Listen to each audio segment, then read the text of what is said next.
মাত্র ১৭০০ টাকায় দুদিনের জন্য ঘুরে আসুন মন্দারমণি থেকে। এই বাজেটে কিভাবে সম্ভব এটাই ভাবছেন তো? বলছি এই ভিডিওতেই সম্পূর্ণটা আমি জানিয়ে দেব। প্রথমেই বলে রাখি, আমরা ৪ জন ছিলাম। কল্যাণী থেকে বাস ধরে সোজা চলে গিয়েছিলাম মন্দারমণি। আপনারা বাসে না এসে ট্রেনেও আসতে পারেন। ট্রেনে করে দীঘা নেমে কিভাবে চাউলখোলা যাবেন সেই সব বিষয় নিয়েও পরে আলোচনা করছি। আগে বলি আমাদের আইটিনারিটি ঠিক কেমন ছিল। এই ট্রিপটায় আমাদের কত খরচা হয়েছে আর আপনাদের ঠিক কতটা খরচা হতে পারে। আরও একটা বিষয়, এই ভিডিওতে কিন্তু শুধুমাত্র নেসেসারি জিনিসগুলো নিয়ে কথা বলা হয়েছে। নিজের মনোরঞ্জনের জন্য করা খরচা এর মধ্যে আমরা অ্যাড করিনি।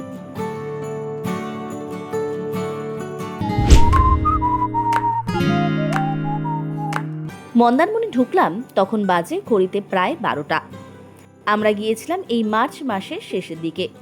সব জায়গায় তখন এলপিজি গ্যাস পাওয়া যাচ্ছে না, আর যেই কারণে অটো থেকে শুরু করে টোটো থেকে শুরু করে সমগ্র ঘোরার জায়গাগুলোতে আকাশ ছোঁয়া দাম চাইছে।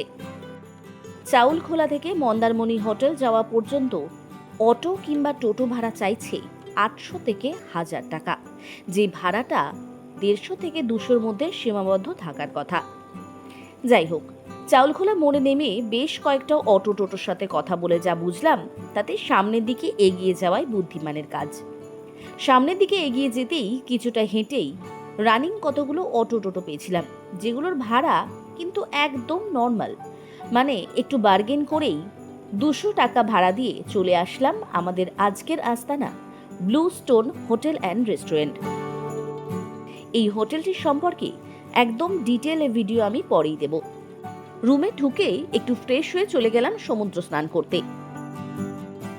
সমুদ্র থেকে এসে ফ্রেশ হয়ে চলে গেলাম লাঞ্চটা সেরে নিতে। লাঞ্চ করলাম ভেজ থালি দিয়ে।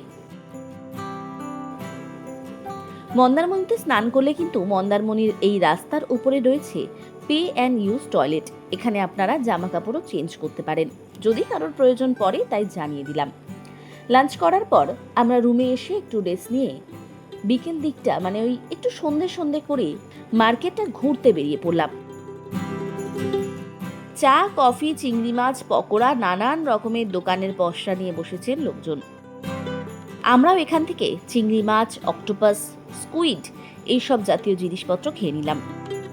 তবে এই স্ন্যাক্সটা কিন্তু একেবারেই অপশনাল। বাজেট ট্রিপে এই জিনিসগুলো অ্যাড না করলেও চলে। আবার অনেকেই সামুদ্রিক মাছ বা স্কুইড, অক্টোপাস এগুলো পছন্দ নাও করতে পারেন, তাই এই স্ন্যাক্সের আইটেমটা সম্পূর্ণ অপশনাল হিসেবেই ধরলাম। আজকে ডিনারটা খুব হালকা করেছিলাম। আজকে এই ট্রিপের দ্বিতীয় দিন। সকালবেলা ব্রেকফাস্ট করলাম ম্যাগি দিয়ে। ব্রেকফাস্টের অপশন কিন্তু প্রচুর। লুচি, সবজি, ব্রেড, বাটার, ডিম টোস্ট, নানান জিনিস দিয়ে ব্রেকফাস্ট করতে পারেন। ব্রেকফাস্ট করে হোটেলে চেক আউট করে বেরিয়ে পড়লাম। আজকে বেশ কিছু সাইট সিন করে একেবারে ট্রেন ধরবো। টোটো ভাড়া পড়লো ৪ জনের জন্য ১২০০ টাকা। একে একে ঘুরে দেখলাম তাজপুর, শঙ্করপুর, দীঘার মোহনা, আরও নানান আশেপাশের টুকটাক জায়গা।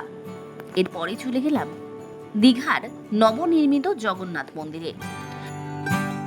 জগন্নাথ মন্দিরে যখন গেলাম তখন দেখছি সেই জায়গা বন্ধ, তাই লাগেজগুলো সেখানে স্টোর করে চলে গিয়েছিলাম নিউ দীঘা ঘুরতে। নিউ দীঘা ঘুরে ফিরে আসলাম, ততক্ষণে মন্দির খুলে গিয়েছে।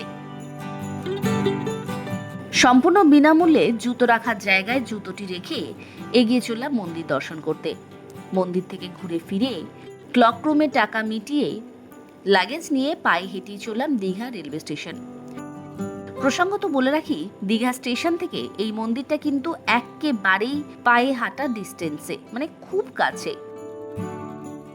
এদিনের ডিনারটা আমরা বাইরে থেকে প্যাক করিয়ে নিয়েছিলাম। রুটি তড়কা। কান্ডারি এক্সপ্রেসে আমরা হাওড়া ফিরেছিলাম। যদিও বা এই ট্রেনটা খুব লেট করেছিল, আর এটা খুব স্বাভাবিক, কারণ এই লাইনের ট্রেনগুলো একদম যাচ্ছে তাই। মন্দারমণি থেকে কোন বাসে কল্যাণী এসেছিলাম তার ডিটেলস ভিডিও আমার চ্যানেলে রয়েছে, ডেসক্রিপশনে লিংক রইল, দেখতে পারেন। চলুন এবারে হিসেবটা করে ফেলি। প্রথমে আমি বলি আমাদের কত খরচা হয়েছিল। প্রথম দিন বাসে লেগেছিল 430, অটোতে 50 টাকা, লাঞ্চ করেছিলাম 80 টাকা, স্ন্যাক্স 100 টাকা, ডিনার 40 টাকা। স্ন্যাক্সটা কিন্তু এখানে সম্পূর্ণভাবে অপশনাল, তাই আপনাদের বাজেটে এটাকে ধরা হবে না। দ্বিতীয় দিন ব্রেকফাস্ট 30 টাকা, টোটো 300 টাকা, লাঞ্চ 100 টাকা, লাগেজ রেখেছিলাম 10 টাকা, ডিনার 50 টাকা। অন্যান্য খরচের মধ্যে রুমে লেগেছিল 625 টাকা, এটা এক একজনার, আর ট্রেনে লেগেছিল 100 টাকা। সব মিলিয়ে মোট খরচ হয়েছিল আমাদের 1900 টাকা করে। রুমটা একটা 4 বেডের রুম নিয়েছিলাম, 2500 টাকা ভাড়া লেগেছিল। তবে আপনারা কিভাবে মাত্র 1700 টাকায় এই ট্রিপটা কমপ্লিট করতে পারবেন সেটা এবার জানাই। আমরা যেহেতু বাসে করে গিয়েছিলাম তাই ভাড়াটা একটু বেশি লেগেছে। আপনারা যদি ট্রেনে করে যান তাহলে এটা 1700 টাকায় সম্ভব, কারণ হাওড়া থেকে দীঘা স্টেশন আসতে ট্রেনে লাগবে 100 টাকা রিজার্ভে। যদি আপনারা জেনারেলে আসেন তাহলে আরও কম লাগে। যাই হোক, রিজার্ভে 100 টাকা। এবারে দীঘা স্টেশন থেকে বাইরে বের হয়ে আসুন। চাউলখোলা বাস স্টপ মানে মন্দারমণির যে বাস স্টপ, সেখানে যাওয়ার জন্য কিন্তু স্টেশনের সামনে দিয়ে প্রতিনিয়ত বাস যায়। লোকাল বাসে খুব বেশি হলে 40 থেকে 50 টাকা লাগবে। নেমে পড়ুন চাউলখোলা বাস স্টপ, অথবা শেয়ার ট্রেকার, ম্যাজিক গাড়ি বা অটো নিতে পারেন। এগুলোর ভাড়া ওই 100 থেকে 150 টাকার মধ্যেই। আর যদি আপনারা রিজার্ভ করতে চান সেক্ষেত্রে অটো রিজার্ভ পড়বে 300 থেকে 400 টাকা। আর এই অনুযায়ী এই ট্রিপটি যদি বাজেটে করতে চান, আমরা যেহেতু 430 টাকা দিয়েছিলাম বাসে, সেটা না দিয়ে মাত্র 200 টাকার মধ্যে চাউলখোলা বাস স্টপ নেমে পড়ুন। 100 টাকা ট্রেনে আর 100 টাকা দীঘা স্টেশন থেকে এই চাউলখোলা আসার জন্য। দেখলেন তো, বাসে না এসে ট্রেনে করে আসলে 200 টাকা কিভাবে হুট করে কমে গেল। মাত্র 1700 টাকা মাথা পিছু দিয়ে ঘুরে আসুন মন্দারমণি থেকে। আমি কিন্তু একবারও বলছি না যে মন্দারমণি আসলে আপনাদের এই টাকাটাই খরচা হবে। আমি আপনাদেরকে বলছি যে মন্দারমণি আসলে এই টাকাতেও আপনারা ট্রিপটা করতে পারেন। খুব মিনিমাল হবে, কিন্তু ঘুরে যাওয়া যাবে। এবার অনেকেই বলতে পারেন যে আমরা একটা জায়গায় ঘুরতে যাব আর টাকা খরচা করব না। দেখুন, সেগুলো পুরোপুরিভাবে অপশনাল। আপনি কত গুড় দিলে কত মিষ্টি হবে বা কত মিষ্টি আপনি চান, সেটা সম্পূর্ণ আপ টু ইউ। তাই আমার মনে হয়, আমি যেহেতু এই চ্যানেলের মাধ্যমে একদম বাজেট ট্রিপগুলো আপনাদের সাথে শেয়ার করি, তাই আমার মত অনুযায়ী মাত্র 1700 টাকায় মন্দারমণি ঘুরে আসা যায়। এবার আপনারা যাবেন কি যাবেন না সম্পূর্ণ আপনাদের ওপর ডিপেন্ড করছে। আজকের মতো এইটুকুই, ফিরে আসবো নতুন কোনো ভিডিও নিয়ে। ততক্ষণ ভালো থাকবেন, সুস্থ থাকবেন, সঙ্গে থাকবেন ট্রাভেলিয়ার।